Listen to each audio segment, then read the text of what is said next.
Good afternoon, everyone. I'm Nathalie Piperidis, and it's a real pleasure to welcome you today for our webinar. Whether you're joining us from nearby or from across the globe, thank you for taking the time to be here. I would like to begin by acknowledging the Aboriginal and Torres Strait Islander peoples of this nation. We acknowledge the traditional custodian of the lands on which SRA is located and where we conduct our business. We pay our respects to ancestors and elders, past and present. Today's presentation will run for approximately 45 minutes, followed by a Q&A session. This afternoon, we are really excited to welcome a researcher whose work is driving innovation in the fight against some of sugarcane's most challenging diseases, and today we are going to learn a bit more on orange rust. It is my pleasure to introduce our speaker, Dr. Jordan Dijoux, who will be sharing his expertise on understanding and improving genetic resistance on sugarcane to orange rust. I actually first met Jordan in San Diego at the Plant and Animal Genome Conference in January 24, just before he actually submitted his PhD. And I was immediately impressed by the clarity and the impact of his presentation. Today, Jordan is a doctor and is a breeder at eRcane, the sugarcane breeding center of Réunion Island, my favorite place in the world. Jordan continues to make a remarkable contribution to the field. He specialized in phytopathology with a focus on strengthening disease resistance in sugarcane by studying major threats such as smut, leaf scald, and rust. He earned his agronomy engineering degree from the Institute of Agronomy in Montpellier in France, another favorite place of mine. And he completed his final internship on the emergence of sugarcane orange rust in Réunion Island. Building on that, he pursued a PhD hosted at eRcane in collaboration with CIRAD, receiving his doctorate in plant pathogen interaction from the University of Montpellier. His doctoral research provided critical insight into the sugarcane orange rust pathosystem, examining its impact on yield and covering the genetic basis of host resistance and exploring the global genetic diversity of the pathogen.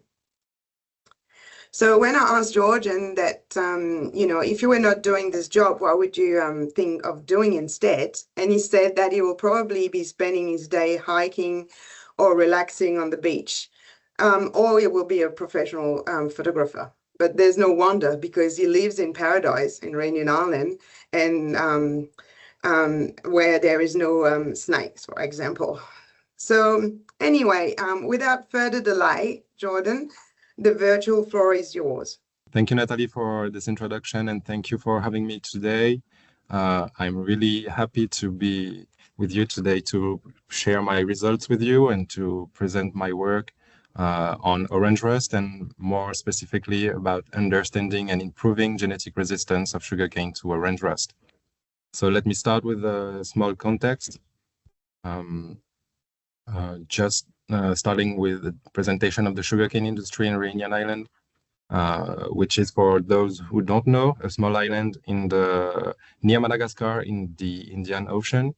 And it's a small island of approximately 2,500 kilometers squared. And here we plant approximately 21,000 hectares of sugarcane, which represents 50% of the agricultural land. And here we have about 3,000 sugarcane growers that produce each year about 1.7 million tons of sugarcane with an average yield of 85 tons per hectare. And from the sugarcane, we produce 200,000 tons of sugar each year in two different sugar mills, one in the northeast called Bois Rouge, and the other one in the southwest in Le Gol. And the sugarcane industry here can count on sugarcane research center called eRcane, for which I work.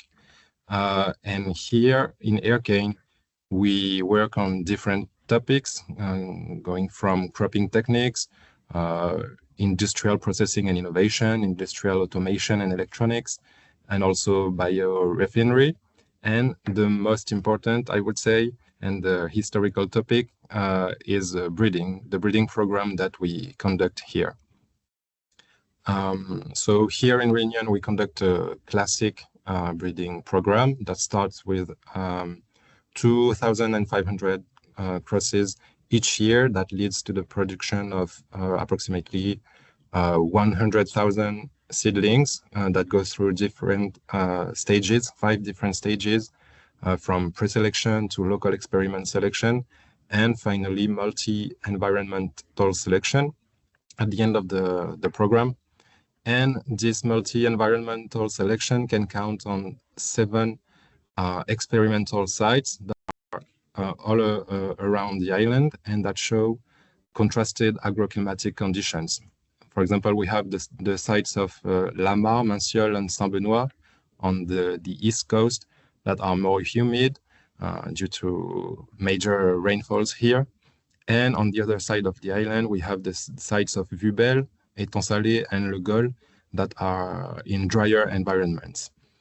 And these sites also vary in altitude. And for example, some of the sites like Vubel and Manciol are located in the altitudes at 500 meters above sea level and vary in temperature conditions. So at each stage of the program, we check for different traits for yield, but one of the most important trait that we check is the resistance to diseases. Because in Réunion, we have a diversity of diseases going from leaf scald, gumming, yellow leaf, chlorotic streak, also pokabong. We have smut, brown rust, red rot, and ratung stunting disease. And all of these diseases are part of the sugarcane breeding history in Réunion since in 1929. The eRcane was created in response to the outbreak of the mosaic disease epidemics on the island. So all of these diseases are taken into account during the program, but their examination can take a lot of time. And for some of them, the examination can be quite tricky. But today, we are in an era where the molecular marker approaches are really advanced, and thus the marker-assisted selection approach gains in interest for multiple breeding programs, since it can lead to a gain in time and in efficiency. But to use this approach, it's important to have a good knowledge about the genetic control of the resistance that we want to control. And today, for sugarcane, we only have identified QTLs that are associated with resistance to diseases. We only have one example of a major, qualitative resistant genes that is called BRU1, and that totally controls the sporulation of Puccinia melanocephala, that is the causal agent of sugarcane brown rust in sugarcane. And interestingly, with this gene, the interesting thing with this gene is that it remained effective for over 40 years since its discovery. And today, many breeding programs use diagnostic markers for these genes to know whether their varieties are resistant or not. So, as I said, all of these, the diseases that we have are taken into account, but today in Réunion and all over the world, there is a new criterion that appeared recently, that is the resistance to sugarcane orange rust. So what is orange rust? Orange rust is a fungal disease caused by Puccinia kuehnii, which is an obligate biotroph. And unlike many other rust species, it is a species that is autoecious, which means that it only has one teleal host, which is sugarcane or species that are related to sugarcane. And it's hemicyclic, which means that it mainly produces uridinospores that maintain the infection in the field by multiple vegetative cycles. And in the field, what we see is basically pustules that we call also euridinia, that are golden orange to light brown, that are small, and that mainly aggregate on the underside of the leaves, as you can see on the picture. This disease is favored by warm temperature, and especially night temperatures between 20 and 22 degrees Celsius. The humidity also plays an important role, since your relative humidity higher than 90% is really conducive to epidemics.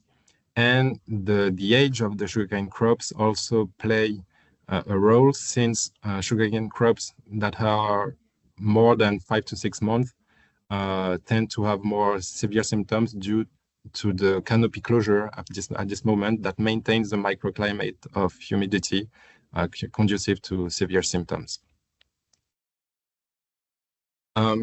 So orange rust can have multiple physiological effects, a reduction of CO2 assimilation, an increase in night respiration, a decrease in night photosynthesis rate, or water loss regulation. And all of these effects can lead to yield losses that were estimated up to 58% in Australia, for example. So where does this pathogen come from? It was first observed in Indonesia, in Java, in 1890. And then it was progressively observed in all the region of Oceania and Asia, where it was considered as a minor disease, but it became a major disease and with economical importance when a big epidemic struck Australia in the late 90s, early 2000, due to the appearance of a new race of the pathogen that was more virulent and more aggressive. And the first time it was observed outside of this region was in Gabon, in 2006, and outside of the Eastern Hemisphere, it was observed for the first time in Florida in 2007. And in a decade, it spread to all Central and South America, but also to other countries in Western and Central Africa, like Côte d'Ivoire or Cameroon. And more recently, it arrived to Mascarene Islands in 2018, in Mauritius and Réunion, and in South Africa in 2022. So let me summarize a bit the context. So we have an emerging disease in many production regions. We know that this disease can cause big damages and can be associated with yield losses exceeding 50%. But in Réunion, we didn't have any estimates for the losses. For this disease, like for other diseases, the genetic resistance is the main control strategy, since it's both economically viable and environmentally acceptable. And anyway, in Réunion, like in France, it's forbidden to use fungicides on sugarcane. But to improve the genetic resistance to orange rust, it's important to know about the genetic determinism of this resistance, but we lack of knowledge about this aspect. So basically, my objective during my PhD was to acquire knowledge to facilitate efficient works for the genetic improvement of the resistance to orange rust. And to do that, I studied two different topics. The first one was the evaluation of resistance to orange rust under natural conditions of infection in Réunion, and also an evaluation of the impact of the disease on the yield. And on the other hand, I studied the genetic determinism of sugarcane resistance to orange rust. So let me start with the first axis, which was the evaluation of resistance to orange rust under natural conditions of infection and the impact of the yield of the disease on yield.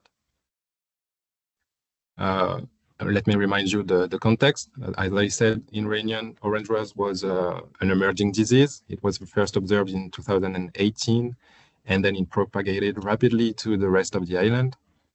And when I started my PhD in 2020, the local germplasm had never been evaluated for its resistance to this disease, and consequently, it had never been selected for its resistance. So I had a plant material that showed a diversity of resistance level against this disease.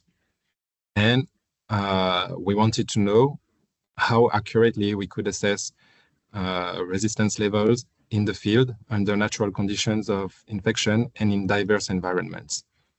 And obviously for the industry, we wanted to know what was the impact of the disease on the yield. So for this study, we evaluated 4 successive varietal series that encompassed 112 varieties, and that were elite varieties at the multi-environmental stage. And of the 7 sites of the program, we chose 5, which exhibited contrasting climatic conditions, and that were Lamar, Martial, and Saint-Benoît in the East Coast, and Étang-Salé and Le Gol in the West Coast. To assess the disease level resistance, as I said, we worked under natural conditions. We waited the end of the humid and hot season in Réunion, which corresponds to March to June. And we waited that the sugarcane crops were over 5 months old. And we used a semi-quantitative scale to rate the disease resistance, 0 and 1 being considered as resistant, and 2 to 8 being considered as susceptible, with 2 being the threshold corresponding to the sporulation of the fungus on the leaves.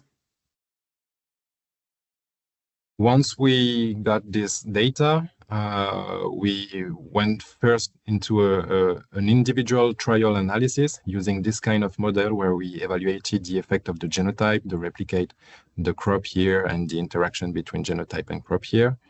And this model was used mainly to estimate broad sense heritability.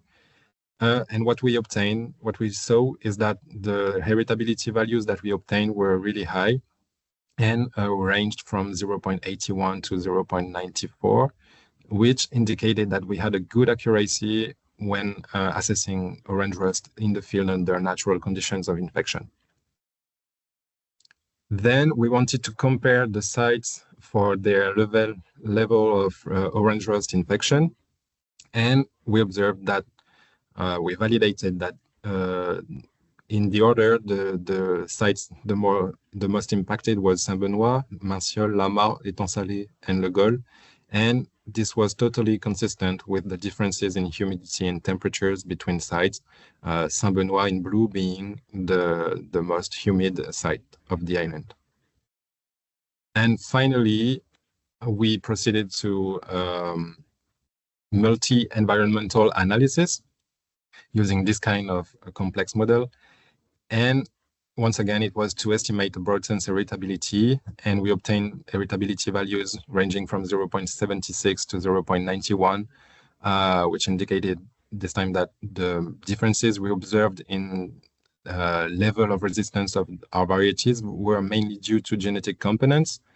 We also saw that the interaction between the genotype and the environment had a small effect, and that we could hope for consistent estimate between sites. So once we had we saw that we had good accuracy for estimating orange rust resistance level, we then wanted to evaluate the impact of the disease on the yield. And to do that, we used 2 different approaches. And in the first one, we took advantage of all the data we got on the 112 varieties, and to make an indirect estimation of the effect of orange rust on the regression the effect of orange rust by regressing the yield traits on the resistance level of these varieties. So to do that, we had estimated orange rust severity, and we also had measured cane yield, recoverable sugar and fiber for these varieties. And we ran all this data into this model in order to estimate genotypic values of the varieties for each of the 4 traits. And these genotypic values were used to estimate the correlation between the yield traits and the levels of resistance to orange rust under the hypothesis of that the genetic determinism of the resistance was independent from that of the yield. And basically what we did was just a correlation, and from the regression line between these traits, we estimated what we call the maximum potential yield loss for the most susceptible varieties, which was basically the difference between the yield of the most susceptible variety and the one of the most resistant varieties. And here is what we obtained. We saw that for cane yield and fiber, we had losses associated with the disease susceptibility. And the most important losses were observed for cane yield, up to 25%, especially in the most humid environments where the inoculum is larger and longer lasting. And interestingly, for recoverable sugar, we observed some gains up to 5%, and especially in the driest environments. But today, the physiological mechanisms underlying these gains are still unknown for us. So this was the first approach, and we used the second approach. And this time we wanted to estimate directly the impact of orange rust by comparing plots that were protected by application of fungicide with plots that were untreated in the same field. So to do that, we studied one variety, the variety R587, that was a variety planted in a farmer's crop. And what was interesting with this variety is that it was promoted for commercial use only 2 years before the orange rust arrived in Réunion, and it turned out to be really susceptible. So it was really interesting to study it. We ran this trial during 2 years in 2022 and 2023. And we applied fungicide treatment that was fluxapyroxad and pyraclostrobin every 3 weeks. And at the end of each year, we measured cane yield, recoverable sugar, fiber, and stalk height and diameter. So here is a drone view of the field. So we have 12 blocks with 6 replicated and 6 unreplicated, alterned. And as you can see on the picture, there were differences in colors between the untreated and the treated blocks. And these differences could be also observed directly in the field. And here are the results. So at the end of the years, the trial, we observed that we had reduced cane yield, also reduced fiber, stalk height, and diameter. And in 2022, we also observed a small increase in recoverable sugar that was consistent with what we observed in the indirect estimation. So let me summarize what we learned from this first study. We saw that the resistance to orange rust could be accurately assessed under natural conditions of infection if we put ourselves in good conditions of assessment, waiting for the hot and humid season in Réunion. We also learned that the differences in resistance level between the varieties were primarily due to genetic components, which make the resistance a trait that was relevant for selection. And finally, we saw that there were some losses associated with this disease that could reach up to 25% and an average yield loss of 15%, but depending on the temperature and the humidity. And Most of these results are published in this article that was published in Euphytica in 2023, if you're curious. So once we have that, what would be nice to study after is it would be nice to study to monitor the epidemics of orange rust in Réunion and link this data with meteorological data to see when are the precise period where the epidemics are higher, and also to study the climatic conditions that are really conducive to the epidemics in Réunion, and also evaluate prediction models that are used to predict the disease development based on climatic conditions, which is an approach already used, for example, in Brazil. And most importantly, this first study opened the door for us to the conduction of genetic analysis based on pre-established replicated trial, with no need to establish new trials, and using orange rust assessments obtained from natural infection conditions. And spoiler alert, this is what we did after, and this is what I'm going to present to you right now. So let me show you the results for the study of the genetic determinism of sugarcane resistance to orange rust. First, let me remind you about the context. As I said, at the beginning of my PhD, we had very little knowledge about the genetic determinism of resistance to this disease. There only were one paper that identified 3 QTLs, including one major in 2018. But we wanted to know if in our breeding populations in Réunion, if there were genetic resistance factors to orange rust, and if so, what was the size of their effect, from what ancestral species they were originating, Saccharum spontaneum or Saccharum officinarum, and if they were promising for use in breeding. So for this study, we evaluated 8 varietal series that were at various stages of selection, and that were distributed in 11 trials in 3 experimental sites. So there were the sites of Étang-Salé and the site of Saint-Benoît, and also the site of Lamar, where there was one trial that was a bit of composite trial between the 2 other sites. So in total, we studied 568 varieties, and basically there were varieties that were only present in Étang-Salé in yellow, and varieties only present in Saint-Benoît in blue. And the only common varieties between these 2 sites were 4 commercial checks. That's why we established a new trial in Lama that gathered most of the varieties from the 2 other sites to bridge the populations for analysis. So we assessed the disease resistance level of these varieties in the same conditions than for the previous study, natural infection conditions, and the same quantitative scale. We ran a meta-analysis gathering the data from the 11 trials using this kind of model.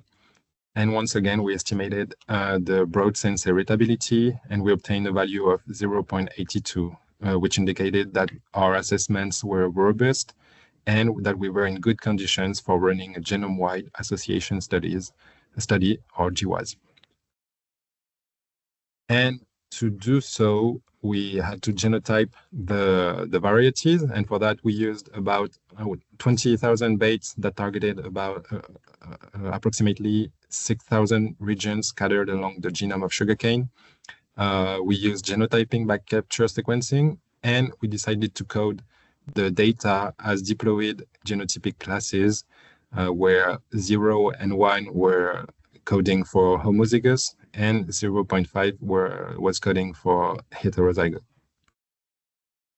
So after filtering, we obtained a data set of approximately 180,000 SNPs, and a population of 526 varieties. And before running the analysis, we examined the population structure, and we saw that this genetic structure was negligible, and therefore we were in good conditions to run the GWAS. So for the GWAS, we used two different approaches, and in the first one, it was a classic single locus GWAS in order to identify QTLs associated with resistance to orange rust. And we used this kind of model in which we could consider a genetic relationship matrix or a kinship matrix to estimate the effect of each marker on orange rust. I won't get into details for this this model. It's really classic. And on the other hand, we used what is called a multi-locus GWAS or ML-GWAS, which advantage is to unveil potential minor effect QTLs that are masked by major effect QTLs. So basically, this is a stepwise mixed model regression with forward inclusion and backward elimination. So let me explain. The first step of this model is to run the classic model, classic GWAS model, that allows you to identify the first QTL that you then put as a cofactor of your model as a fixed effect, and you run the model again. You identify a second QTL, put it as a cofactor of the model, etc., until you have a desired number of QTLs in your model. And then you proceed to progressive elimination of these QTLs by running multiple regression models, where you eliminate progressively the least significant QTLs until obtaining a model where all the QTLs are significant at the threshold that you fixed. So here is what we obtained from the single locus GWAS. So this is a Manhattan plot showing all the markers along the genome and there's the significance of their association with resistance to orange rust. And what we can see is that the single locus GWAS allowed us to identify 5 QTLs that we called ORI1 to ORI5 for orange rust resistance, and that are here represented as intervals around one most significant QTL indicated with the number. And interestingly, with the ML-GWAS, the multi-locus GWAS, the second approach, we identified one additional QTL that we called ORI6, and that was located between ORI1 and ORI4. If we get a look into the phenotypic effect of these QTLs, we saw that they had a moderate to major phenotypic effect. And for some of them, for example, for ORI4 or ORI5, the varieties that had the resistance allele showed the resistance level lower than 2, which, if you remember, corresponds to the criteria of sporulation, of non-sporulation of the pathogen. So we cannot exclude that under some of our QTLs, there are some major, I mean by that qualitative resistance genes that control the sporulation of the fungus. And altogether, the 5 main QTLs explain 38% of the phenotypic variation, but individually, the part explained by the QTLs vary between 3% and 17%. Then we wanted to know what was the dosage of the resistance allele for each of the QTLs. And we did that. So for ORI1 to ORI6, and we saw that the resistance allele was mainly present in only one copy in the genome. So the phenotypic effect of the QTLs were really close to the effect of a single copy of the resistance allele. And based on this observation, we wondered whether the resistance alleles were originating from Saccharum spontaneum, which is the wild or ancestral species, because just to remind you, in the modern cultivar genomes, the subgenome of Saccharum spontaneum is represented by 1 to 2 copies. So we then wanted to check this hypothesis and look into the specific origin of the resistance alleles. And for that, we had also genotyped 10 accessions of Saccharum officinarum and 9 accessions of Saccharum spontaneum. And what we did was simply to estimate the frequency of accession from each of these two ancestral species that carried the resistance alleles for the 6 QTLs.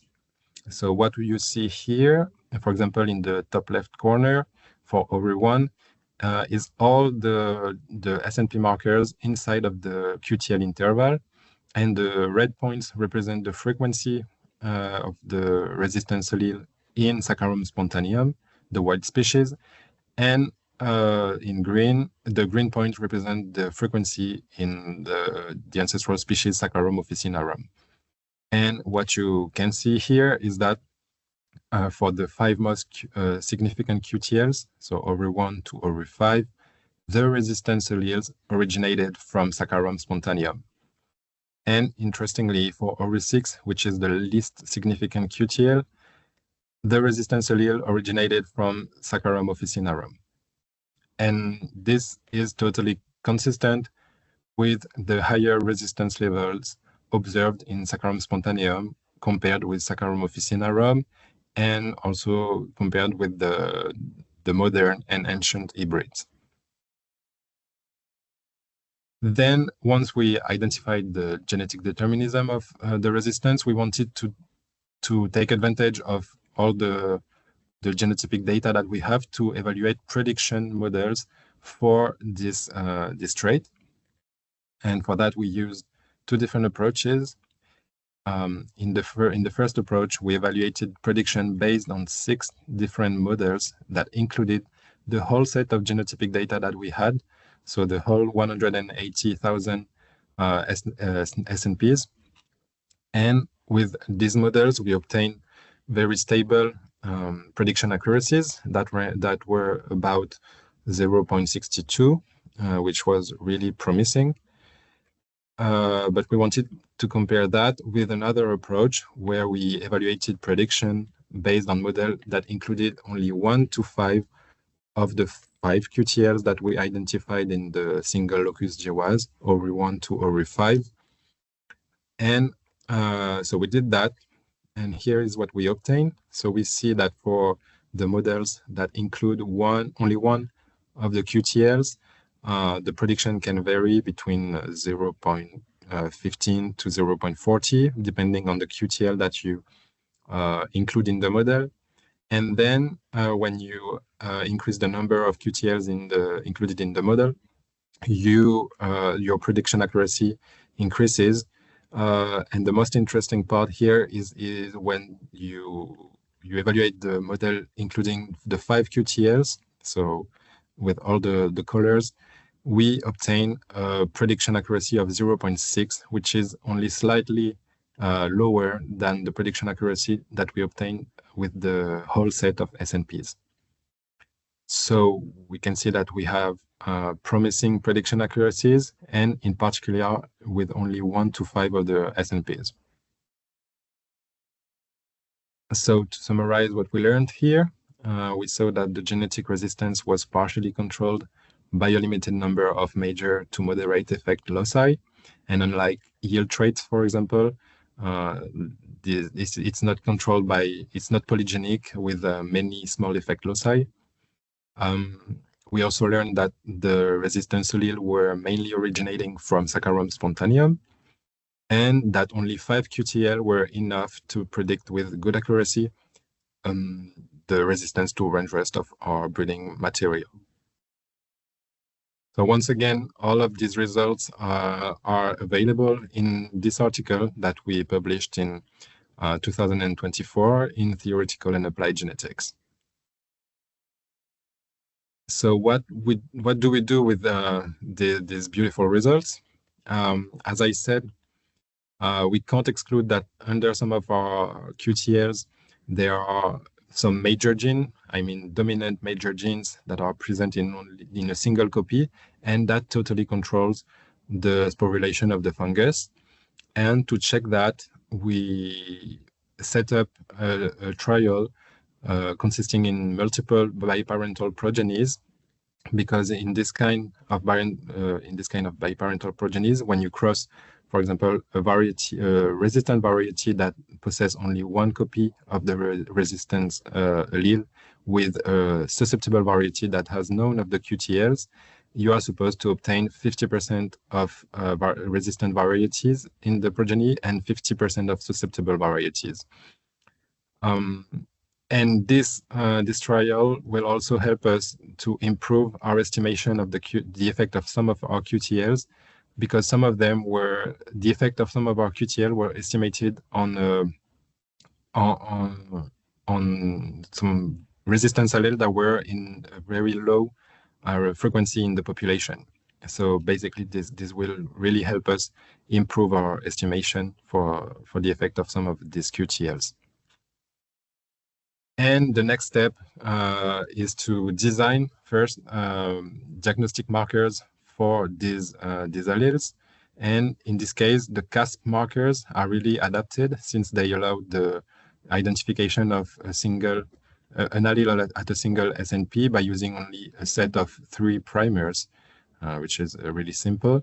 But you need to design them, and then you need to test them and validate them. And for that step of validation, the biparental population that we established will be really useful to validate the markers, since they correspond to a new population compared to the one that was used to identify the QTLs. So let me wrap up everything that we saw. To remind you, the main objective was to acquire knowledge to facilitate efficient work for the genetic improvement of the varietal resistance to orange rust. And we did that. We learned that resistance could be accurately assessed under natural conditions of infection, and that the genetic resistance was improvable through breeding. And on the other hand, we learned that the resistance was partially controlled with a biolimited number of QTLs, and that these QTLs originated from Saccharum of spontaneum, and that they could effectively predict the phenotype of the varieties. So with that, what are the perspectives for the breeding today? Once we develop the diagnostic markers, they will be really helpful for breeding and for variety development. And for example, they will be helpful to assist early stage selection, and in particular in environments that are not conducive to disease development. For example, in the sites where the environment is drier and where you can miss some susceptible varieties. And these markers will also be helpful to help us prioritize crosses in order to pyramid multiple resistance sources, for example, over 1, over 2, in order to have a greater resistance and a more durable resistance. We saw that Saccharum spontaneum was the main source of resistance factors. So it would be nice also to try and prospect for new Saccharum spontaneum accessions to use them in crosses and to potentially introduce new resistance factors into the breeding material that were not identified in our study. We also saw that our GWAS methodology that we applied to orange rust was really successful, and it will be really nice to apply this strategy to diseases that are more challenging to phenotype in the field, and that would benefit from marker assisted selection. But for that, you just need a large panel of individual that you properly characterized for the resistance levels. You also need a dense SNP genotyping that covers the whole genome and that you can simply code as diploid data. And finally, you also need to use appropriate association models for your association to be robust and powerful. And finally, all of these results remain true if we keep on monitoring the pathogen dynamics. By that, I mean, keep on monitoring the changes in cultivar response to the disease that could indicate, for example, resistance breakdown or new races appearance or migration.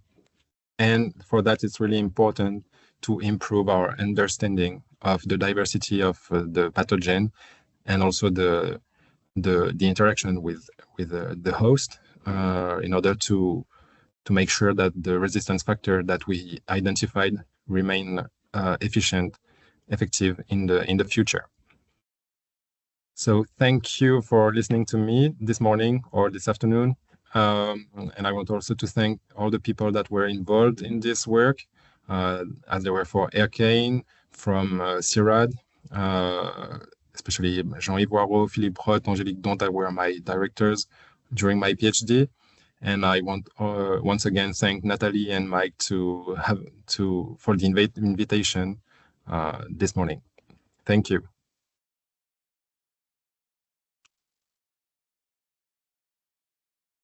Thank you, Jordan. It was a great presentation. It was like really captivating. If we have some question, it's time now for questions. So if you'd like to ask a question, just please either type it in the Q&A box or raise your hand until like we can actually see you and turn on, and you can unmute your microphone then to ask your question. And then we kindly ask you to actually mute again afterwards. Okay, so just let me check.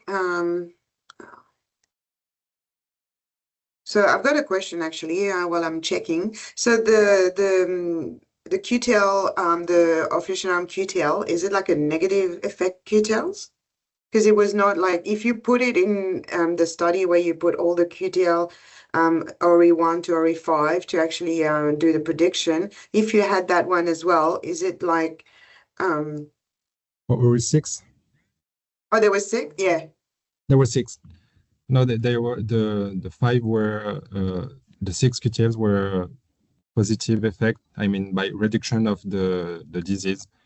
Yeah. If that were the question, no, maybe. So the officinarum, QTL, has an opposite effect. No, it has no, it has it the is same effect. still like okay. A resistance. Yeah. Okay. So we got a question from Karen. Hang in, Karen.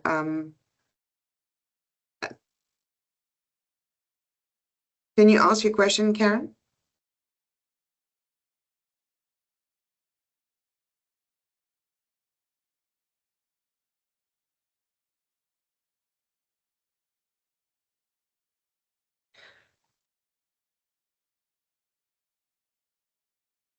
Karen, can you unmute? Yeah. Oh, here we go. Oh, yeah. I couldn't unmute before. Hi, Jordan. That was really great. Really loved that. I just wanted to ask you about the dosage thing. So you classified all the SNPs as basically single dose markers. So does that mean that some of them may be present on more than one chromosome? Like if you've got a skewed marker, it may be that the dosage of that marker in that homology group, you're classifying them all together. Do you see what I mean? Not sure I understood the question. I was thinking about if you only looked at single dose markers, you might see more QTL. But because you've classified your higher dose markers as present or absent in effect, or heterozygous, so they should only be on one chromosome, but you've pulled them together because they're on more than one. Do you see what I mean? You wouldn't know because you don't have a segregating population. That's a GWAS. Is that right? Yeah.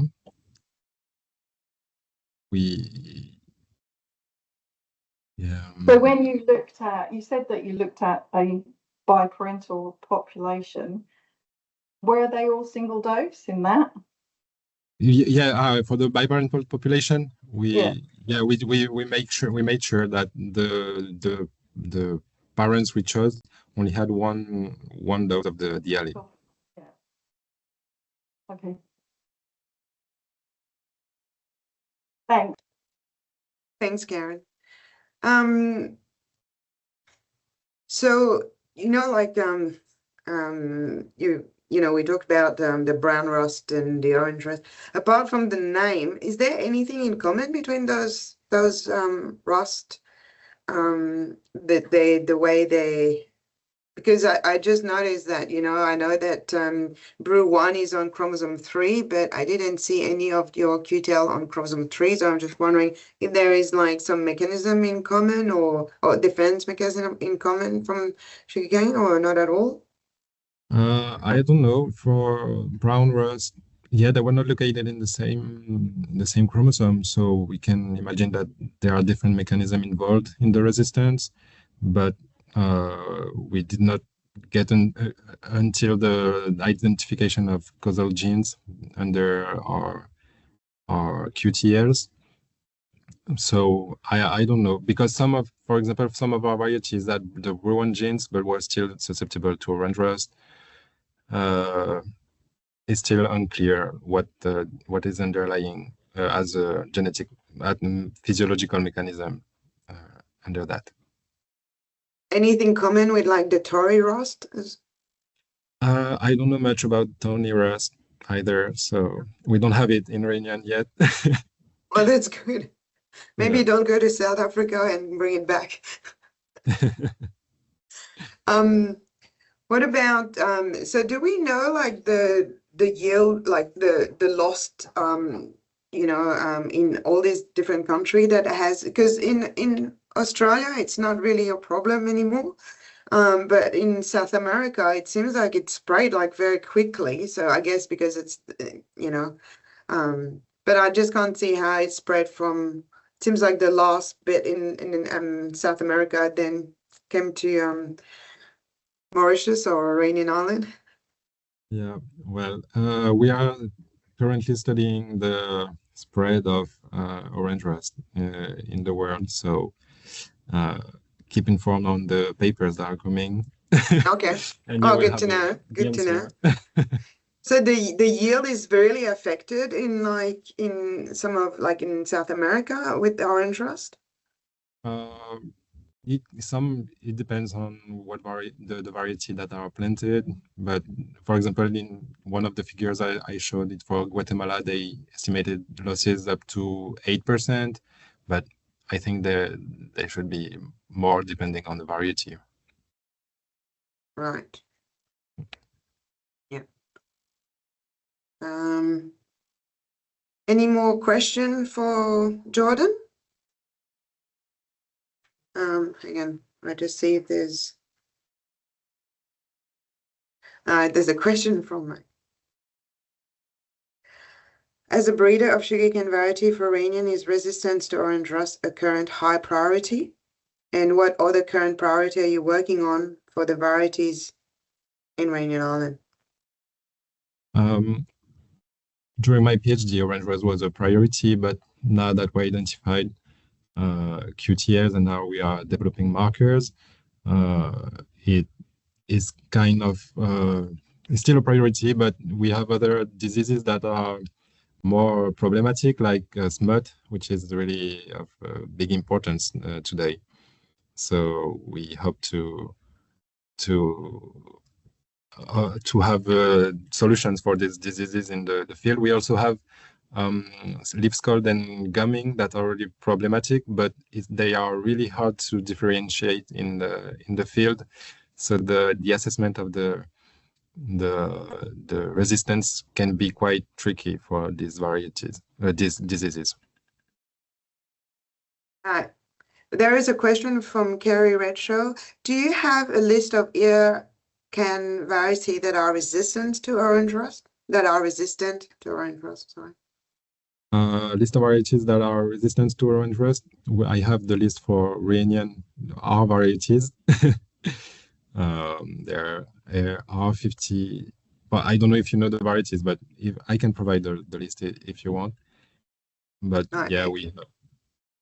So you do, yeah. You have screened all the varieties, and you know. Yeah, we also have. I screened also foreign varieties. No, so I have a list of estimates for their resistance. Yeah. So people can contact you. Yeah, sure. There's a question from Niranjan. Great work, Jordan. I have read the tag paper. I was curious why you did not map the reads against monoploid or officinarum genome to call the variants, assuming that the polyploid genome was not available by then. Because we had the sequence from the sorghum, and it was quite good collinearity with the sugarcane genome, and it showed good results. So now that we have the polyploid genome reference, we are in progress to map the QTLs to find the correspondence. Does that answer your question, Niranjan?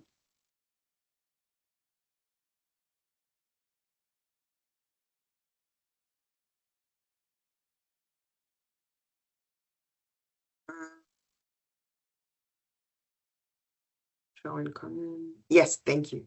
Sorry. So we still got a few minutes. If anyone's got an urgent question or a question for Jordan, and if not, then thank you very much, Jordan, for your time and for your great presentation. It was really, really good and informative, I think, and we all learn a bit more about orange rust. Thank you for everyone that attended today. We really hope you enjoyed this webinar today and that you will join us for the next SRA webinar that will be coming soon. And if you need more information on our webinar, visit our webpage on the events. Thank you again. Good afternoon. Have a good weekend and see you next time. Thank you, Nathalie. Thank you, everyone. Thank you.